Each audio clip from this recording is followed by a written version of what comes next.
ఈ వీడియోలో మనం ఎక్సర్సైజ్ 4బిలో క్వశ్చన్ నెంబర్ 2 ఎలా సాల్వ్ చేయాలో నేర్చుకోబోతున్నాం. క్వశ్చన్ చూసినట్టయితే what should be the angle of incidence. Angle of incidence మనం ఐతో డినోట్ చేస్తాం. వాట్ షుడ్ బి అంటే యాంగిల్ ఐ ఎంత, అది మనం ఫైండ్ అవుట్ చేయాలి. For a ray of light which suffers minimum deviation.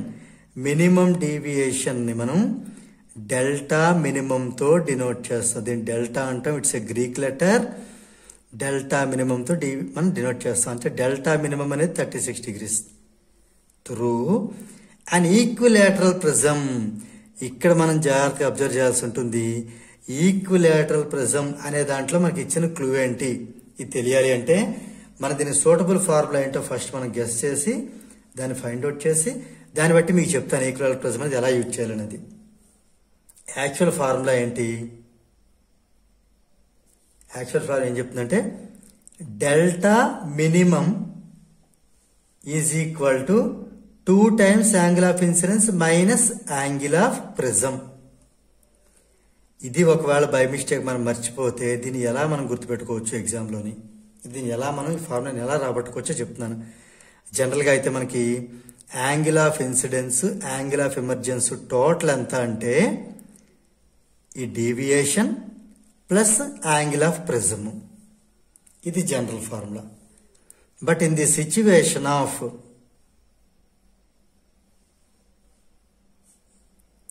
Minimum deviation సిచ్యువేషన్లో ఏమవుతుంది అంటే, ఈ సిచ్యువేషన్ ఏమవుతుంది, యాంగిల్ ఈ అంటే యాంగిల్ ఆఫ్ ఎమర్జెన్సీ అనేది యాంగిల్ ఆఫ్ ఇన్సిడెన్స్కి ఈక్వల్ అయిపోతుంది.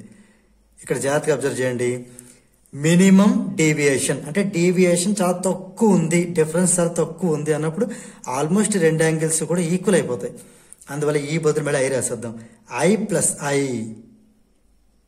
Is equal to delta minimum situation కాబట్టి delta minimum plus angle of prism.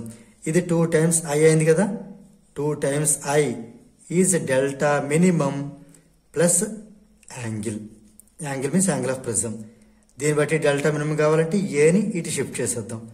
So delta minimum is equal to 2 times I plus 8 వస్తే మైనస్ అవుతుంది. ఈ రకంగా మనకి ఫార్ములా రావడం జరిగింది. ఈ ఫార్ములా ఈ రకంగా రావడం జరిగింది.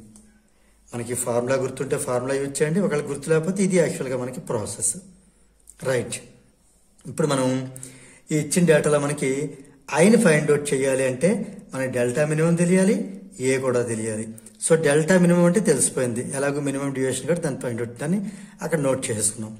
మరి ఏ ఎలాగో అంటే అందుకే ఇందాక చెప్పాను, ఈక్విలేటరల్ ప్రిజం అని ఇచ్చినప్పుడు equilateral prism nothing but equilateral triangle షేప్లో ఉంటుంది ప్రతి బేస్ కూడా.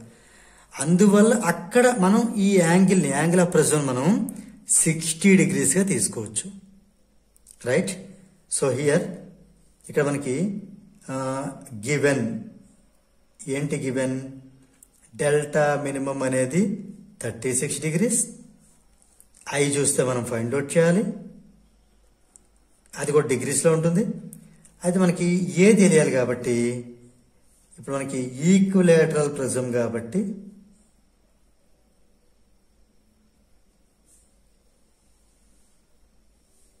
ఈ సిచ్యువేషన్ ప్రకారం ఏ అంటే 60 degrees. ఇప్పుడు ఈ రెండు వాల్యూస్ ఇందులో సబ్స్టిట్యూట్ చేద్దాం. ఇప్పుడు డెల్టా మినిమం అన్న దగ్గర ఏమో 36, 2 times I as it is రాద్దాం, మైనస్ ఏ అంటే 60 degrees. ఇక్కడ నుంచి మనకి నార్మల్ సింప్లిఫికేషన్, మైనస్ 60 ఇటు వస్తే ప్లస్ 60 అవుతుంది, 36కి 60 యాడ్ అవుతుంది. ఇప్పుడు 2i ఒకటే ఉండిపోతుంది. 2i ముందు రాద్దాం, ఈ 36కి 60 యాడ్ చేద్దాం. 36 + 60 అంతా 96. 2 times ఐ 96 అయితే మనకు కావాల్సింది ఐ మాత్రమే. ఐ కావాలి అంటే ఈ 2 అనేది ఇటు పక్క మల్టిప్లికేషన్ ఉంది కదా, ఇటు వెళ్తే డివిజన్ అవుతుంది. 96/2 అవుతుంది, అంటే 48 degrees అవుతుంది.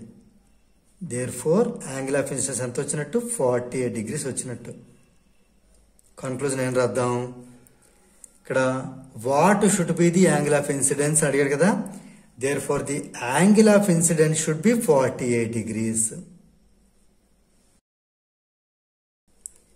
దీంతో మనకి ఈ క్వశ్చన్ నెంబర్ 2 అనేది కంప్లీట్ అయింది.